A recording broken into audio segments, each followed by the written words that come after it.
తెలంగాణలో షై సర్కారు బహిరంగ సభ పెడుతున్నదట. ఆ సభకు ఈ తేప రాహుల్ గాంధీ సార్ వస్తాడా? షై సర్కార్ ఏలుబడిలోకి వచ్చాక ఇప్పటి వరకు ఎన్ని మాటల తెలంగాణకు రమ్మని అడిగినా అయినా కానీ ఢిల్లీ కాంగ్రెస్ పెబ్బ రాహుల్ గాంధీ సార్ అయితే రాలేడు. ఈ తేపనన్న వస్తాడా? మరి ఆ బహిరంగ సభ సక్సెస్ అవుతుందంటే ఏమో చూద్దాం పరి.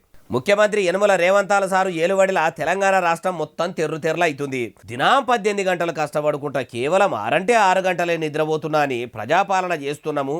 మేం పాలకులం కాదు సేవకులం అని చెప్పుకునే షై పార్టీ ఏలుబడలకు వచ్చి ఏడాది అయిపోతున్నా మార్పు తీసుకొస్తామని ఎన్నికల ముంగడ మస్తుగా చెప్పిన షై పార్టీ లీడర్ల పనితనం ఏం లేదు. ఇప్పటికీ రాష్ట్రంలో పరిస్థితి ఎట్లున్నది అంటే ఎల్లయ్య గొంగడి ఏడున్నది అంటే వేసిన దగ్గరనే ఉన్నది అన్నట్టున్నది. గత ప్రభుత్వంలోనే గలీజ్గా ఉండే. మార్పు తీసుకొస్తామన్న షై సర్కారు ఏలుబడిలనన్న మార్పు వస్తుందేమో అనుకుంటే అంతకంటే అద్మానంగానే తయారయ్యింది. కులగణన సర్వే కూడా తప్పుల తడక.